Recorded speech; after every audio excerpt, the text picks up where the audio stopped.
Okay, thanks for coming on to my webinar presentation. And this we'll be talking about another investment that I use in my portfolio personally.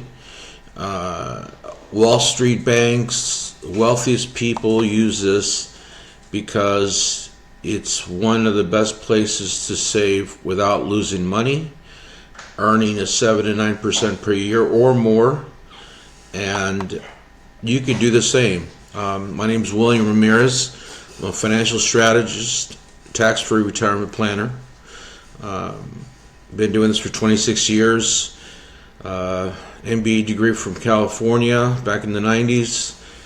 I'm dating myself way back. I've studied a lot of investors, Warren Buffett, Ray Dalio, John Bogle, just to name a few. And best way to reach me you can go on my LinkedIn, but you can call me directly on my cell phone, 805-587-8785, 805-587-8785 for a free consultation. So, and this title here is The Only Certainty About the Market is Uncertainty. The reason why is that we don't know what's going to happen in the market. You know, the stock market's going to do what it does. You can't time the market. If you could, then everybody will be a multimillionaire at their retirement age, and that's not always the case. Another problem is that you can't time how much money you're going to have when you retire. That's another uncertainty, because obviously the market can crash, it can have a correction, however you want to say it.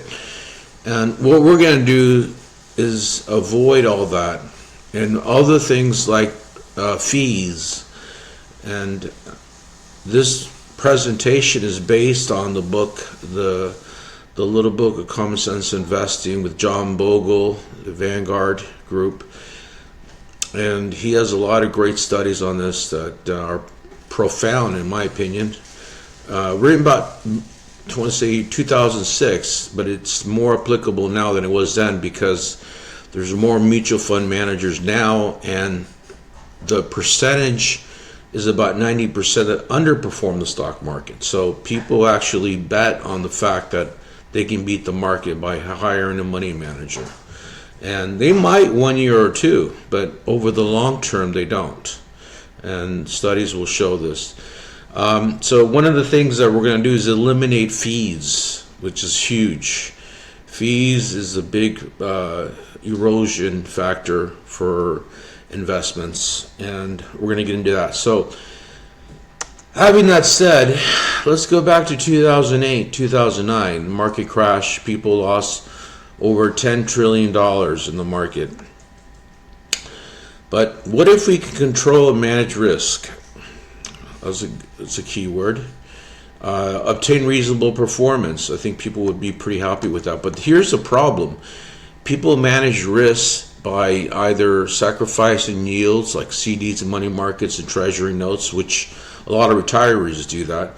But they don't realize that at inflation rate of 3%, which is actually higher, because when you include groceries, gasoline, other commodities, utilities, you'll realize it's a lot higher than 3%. They're at negative returns. So why would you put money in the bank, period, other than paying bills? Or they delegate to mutual funds or private money managers, and there's a problem there. They underperform the market, and they're expensive, but I'm going to go ahead and prove it to you in a moment. Mutual funds provide no downside protection, bottom line. So the market crashes, you're going to lose money. If in 2008, 2009, people lost 40, 60, 70% of their portfolio. We're going to avoid all that, avoid the downside. And the only one here is the money market that has growth. Well, it has no growth because of the fact that inflation and taxes have, and obviously there's, you don't get a return on that. But we're going to avoid the downside issue. again, mutual funds, as I said, have no downside protection. 2008, 2009, you had the very best mutual funds out there did worse than the S&P 500 index. And by the way, this doesn't include the cost factor, and it's anywhere from 2 to 3%, which a lot of managers will say only 1%, but they don't include the other costs the company charges. But this was from USA Today back in 2009 when the market crashed. The problems with actively managed funds, we already said there's no downside protection already. We already know that. They underperform the market. You already noticed that. We're just looking at the S&P 500 index comparison. They gain overshadowed performance, and that means that they basically may make a good yield or return on your investment in 1 year or 2 years, but then they fail in the fourth year or the fifth year. They just drop out. So they lack consistent results. And here's the real cost of actively managed funds. And a lot of money managers aren't going to tell you this, because then it's a lot. It's a lot of cost, and people, when they start doing the math, they'll figure out that it's a ripoff. But here's the thing. Managed funds cost 2 to 3% a year. And let's look at this. Management fees or to manage a fund, if you ask a money manager, they'll say 1%. But what they don't include is the other charges the company charges that they work for. Sales charges, 12B1 fees, fund expenses, transactional cost. And we're going to eliminate these fees. We're going to go down to zero. We're going to eliminate these fees. I'm going to show you a solution to eliminate the fees. John Bogle, in his book, the little book Common Sense Investing, said, a giant additional cost, all the more pernicious of being invisible.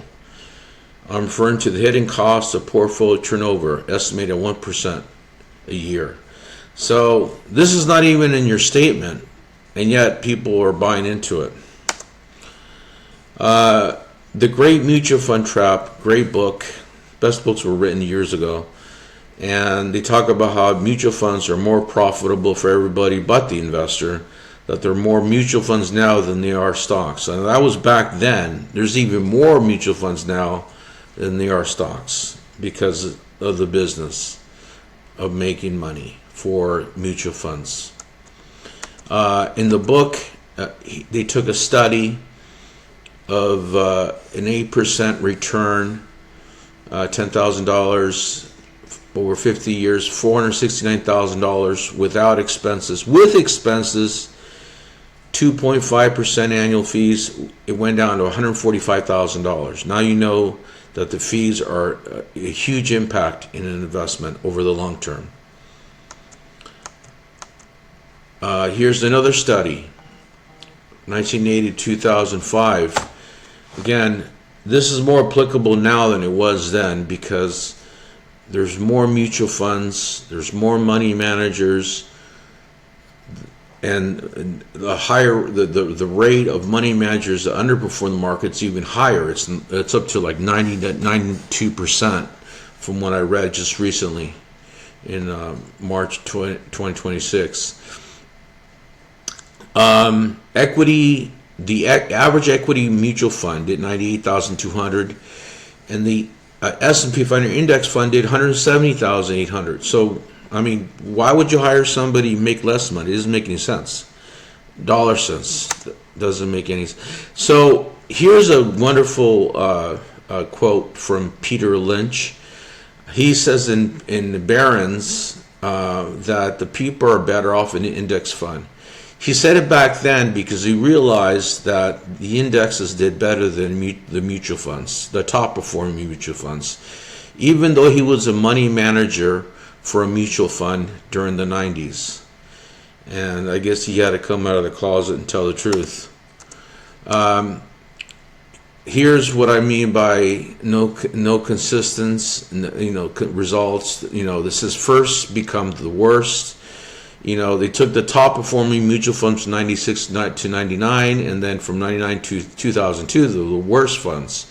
So it was the opposite. It was a flip-flop. The worst funds from 96 to 99 became the better funds from 99 to 2002. So how do you know which fund's going to do what in what given year? That's the whole problem with trying to figure out what fund to pick.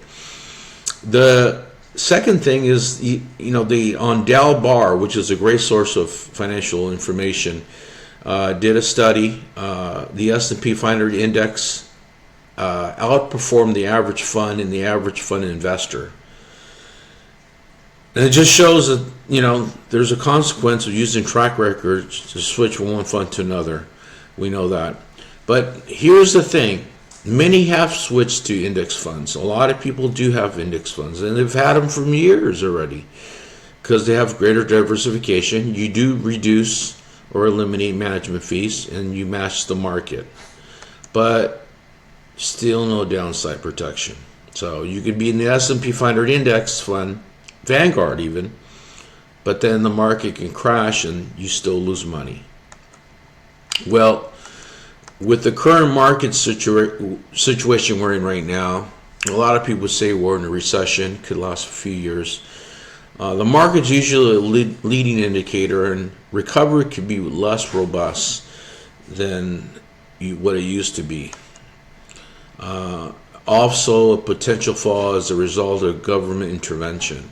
So more now than ever before, with everything going on and the wars going on, with Israel and Ukraine and all these other countries going to war, this is very imminent. But we're going to look at something to protect your investment. What if you can get a good return over the next 12 months regardless of the market movement? Okay, sounds too good to be true. I'll show you in a moment. Market linked to results after 12 months of good upside potential. Okay. Downside protection in case of economic or geopolitical catastrophe. It could be any catastrophe, but the point is that you have downside protection. In other words, you can't lose any money. Low fees, if any. In fact, I can do with no fees, 0 fees. We use an equity index account that gives you a 10.15% guarantee head start on your investment, or more. I can get you 14-20%.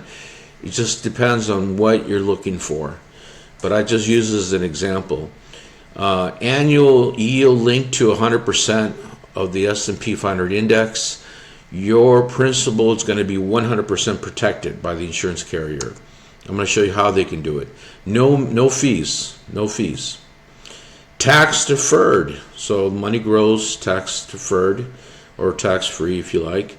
Don't have to pay taxes as the money grows.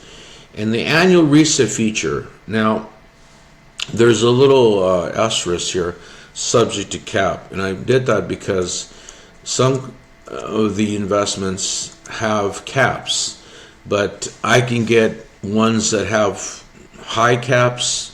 I can get ones that have no caps, and I can get into that in a free consultation and customize it more to your needs. But I use this just as an example to show people what's possible, and not to make it too, if you like, glamorous, but I rather do it in face-to-face or in a Zoom meeting consultation.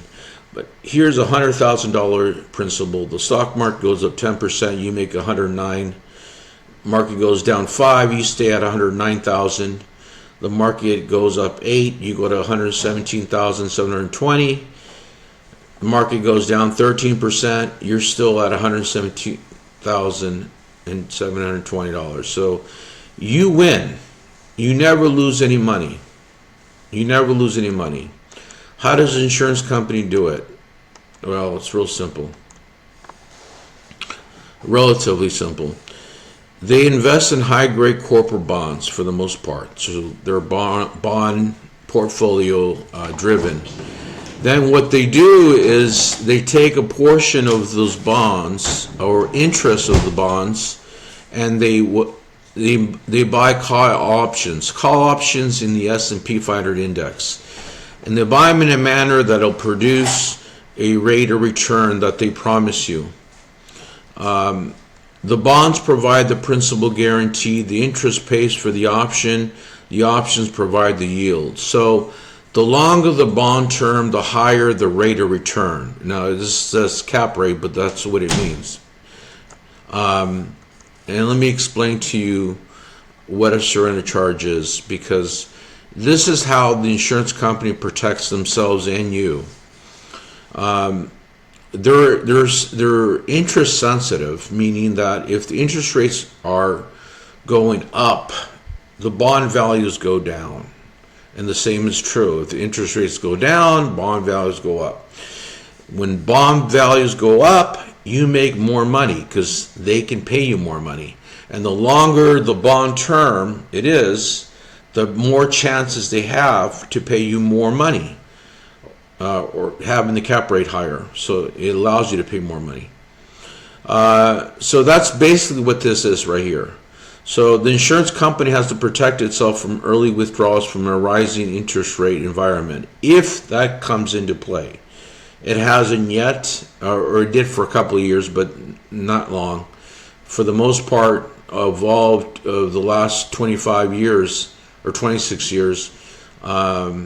In my dealing with this kind of investments, investing in myself, I have not seen anything drastically change in terms of cap rates.